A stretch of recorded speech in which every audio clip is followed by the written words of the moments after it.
هل نعيش اليوم اللحظة التي ينهار فيها كبرياء الكرة الإسبانية أمام طموح الأسود؟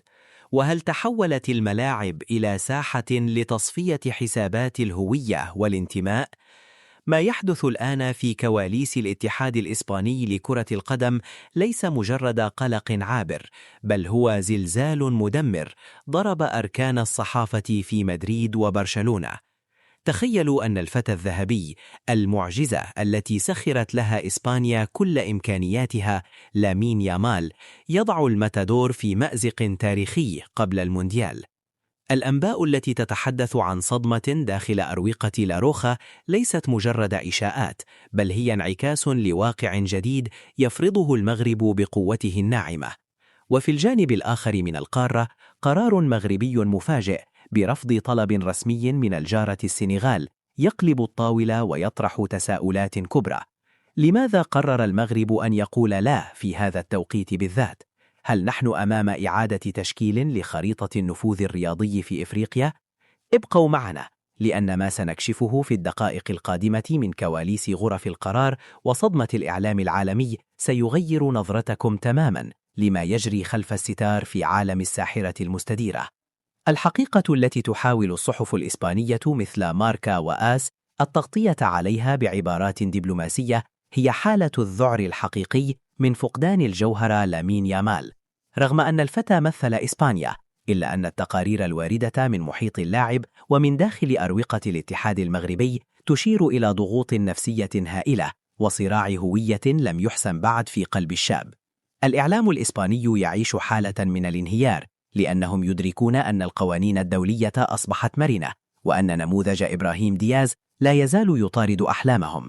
الصدمة الكبرى كانت في تسريبات تتحدث عن رغبة يامال في أخذ مسافة، أو ربما التعبير عن عدم ارتياح تجاه الطريقة التي يستغل بها إعلامياً لتلميع صورة الاتحاد الإسباني المتعثر في أزماته.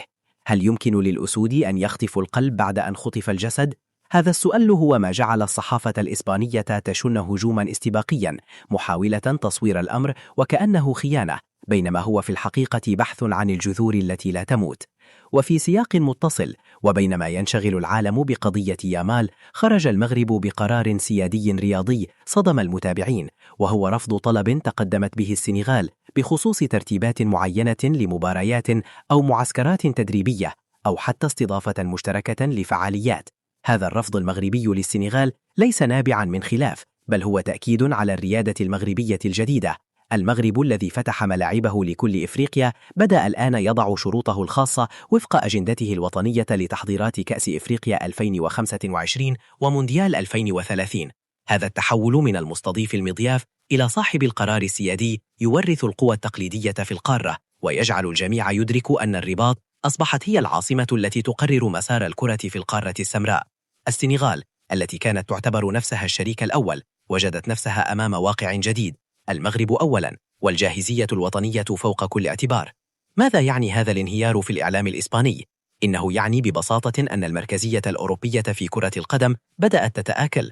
عندما يتردد لاعب بحجم لامين يامال أو تظهر تقارير تشكك في استمراريته مع إسبانيا لصالح وطنه الأم، فنحن نتحدث عن سقوط جدار الخوف.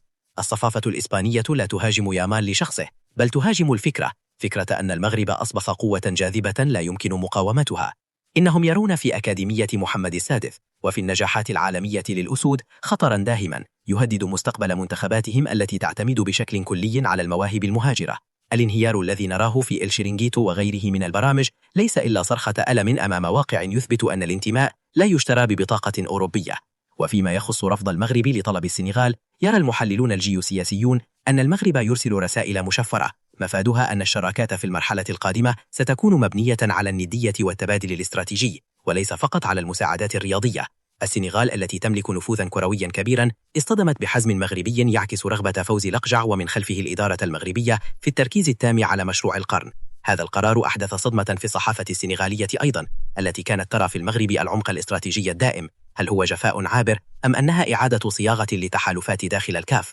إن الربط بين قضية يامال وقرار المغرب مع السنغال يكشف لنا عن شخصية دولية جديدة للمغرب، دولة لا تخشى القوى الاستعمارية الرياضية القديمة إسبانيا، ولا تجامل الحلفاء الإقليميين على حساب جودة تنظيمها الداخلي السنغال. هذا الاستقلال الرياضي هو ما يثير